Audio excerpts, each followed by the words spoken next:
Here's the big picture, and then I'm getting into the news. In their own words, the globalists see humanity as a wild, out-of-control, ugly, deformed scourge of 7.5 billion people that must be controlled, engineered, and prepared to be phased out because the new technologies are coming and the elite are going to live in this Elysium-type, heavenly, moonraker meets Zardoz world. And again, I know our listeners know that, but we have to get the message of end game, Blueprint for Global Enslavement, that is already a 7-year-old film, out to everyone. Because that documentary is even more powerful now and freaks people out when they learn it was made in 2007, because just what we said would happen within that time frame happened in the film, and then we go further in the film and tell you what's going to come after that.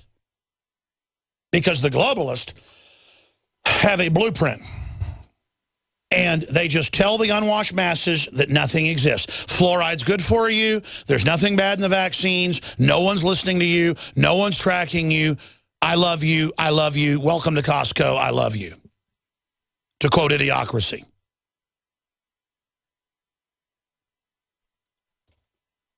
The public is being stunned and dumbed down in preparation because the elite openly are moving, and that's why they're collapsing the border, because they have treaties, they have secret agreements, much of them public, and just as General Petraeus said in the London Telegraph last Wednesday, we covered it here, they said, what comes after America?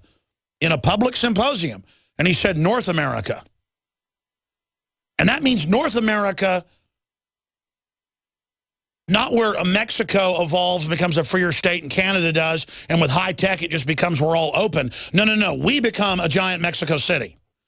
We become a giant failed system, forced into compact cities, while the elites live in high-tech reservations in the beautiful countryside. That's their model, with ground-based Elysiums.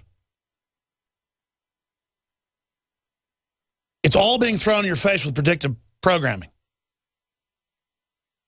And this is the debate we should be having.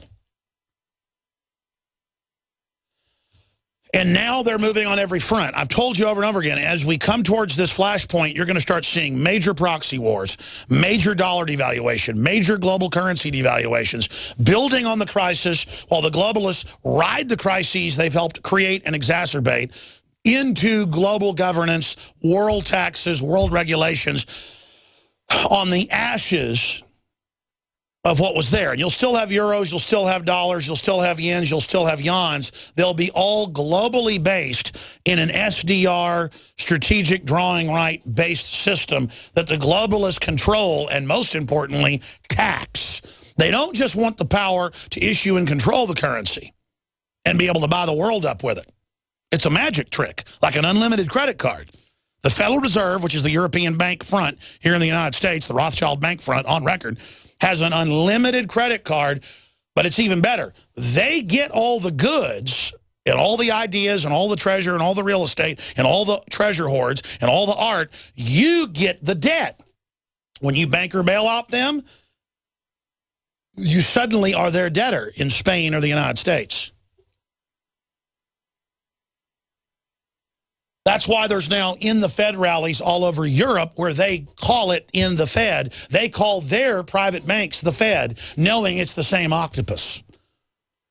You can read that article up on Infowars.com. Giant ones everywhere. People in Europe know because they're in the Depression. In Spain and Portugal and Greece and Ireland and everywhere else. They now know, ladies and gentlemen.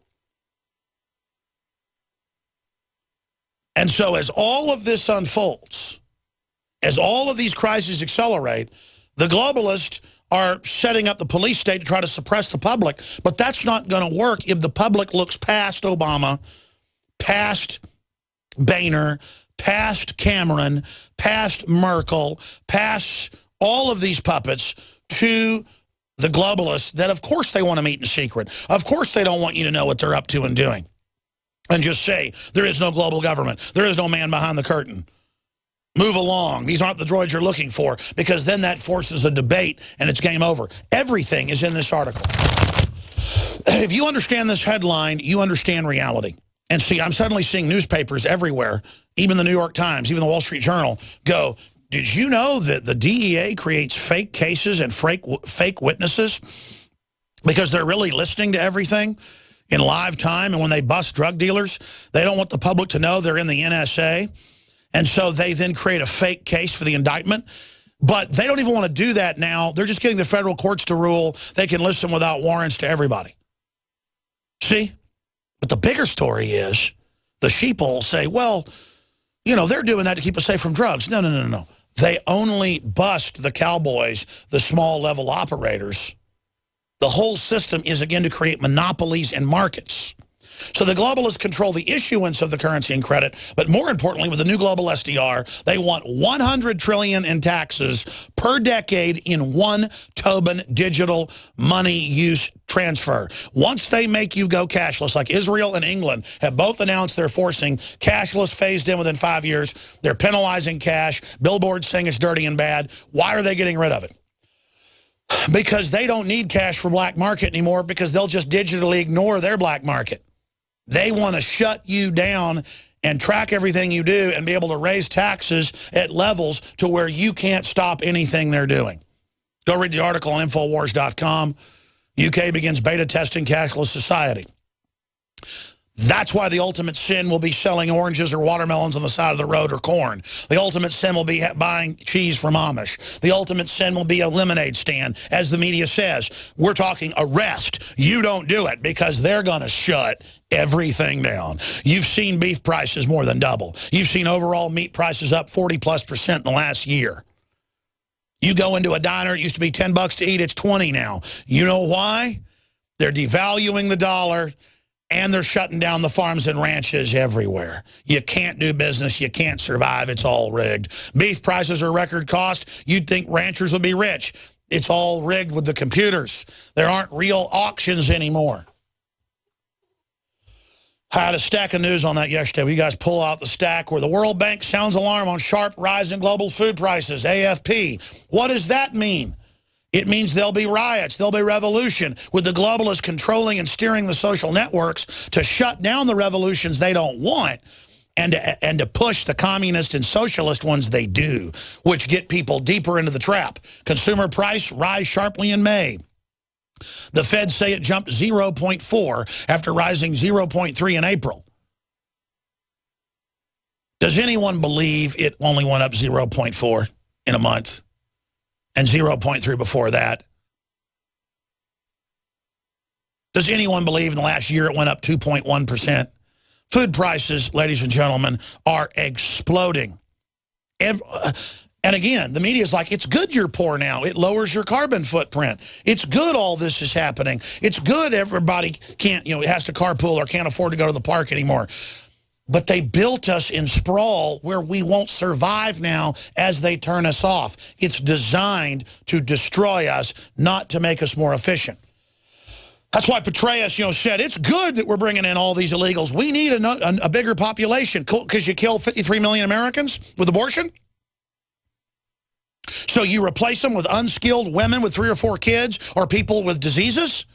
No, they're meant to be attached as welfare queens to then become part of the new political class to bankrupt the country. We have the documents, not just Cloward and Piven, but Agenda 21. But see, when he goes and talks to a group of sub-globalists, the political right wing in England, Petraeus says, North American Union's the future, and we need immigrants to build us up. Yeah, immigrants we do need, but not to be put directly on the government trough to bankrupt things further. Central American migrants are on a word-of-mouth exodus to the U.S. Word of mouth, Biden just said they're going to legalize yesterday and give citizenship as DREAM Act to all the kids. Who begin? Children of the state. Women. You run into trendy women, and they're just literally, I don't need men. I don't like men. I'm going to be successful. Defeating men makes me successful. Oh, yes. What a way to run a society. They just told black women 50 years ago, we'll give you a check if there's no man in the house. She didn't like it, but she did it. Now the women are like, there's no man here. That's right, there'll be no man there, and he won't have you either when you're 65 years old and they're euthanizing your butt. And now single mothers are turning to online prostitution, as that's the only way they can make money. In fact, all these government state employees getting laid off, that's what they're turning to. You see, oh, wasn't it all a great plan they had? Isolating us, making us artificial narcissists, artificial sociopaths, breaking us down. And so now they're going to move. You're about to see globally, in fact, you're beginning to see it, the proxy wars in Russia, the proxy wars in Europe, the proxy wars in East Asia, the proxy wars in South Asia, the proxy wars in the Middle East, the proxy wars in Africa, and the public is so dumbed down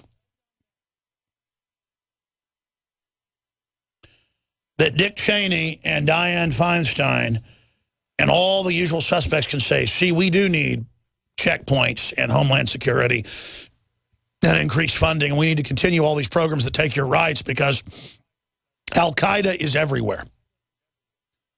And Cheney went on to say there's a whole bunch of groups worse than ISIS. Don't worry about Iraq. Don't blame him for that. No, there's all these new groups. Yeah, out of Saudi Arabia, funded by our government, NATO, the door open. Of course, Obama's in the news today saying there's no amount of American firepower that's going to be able to hold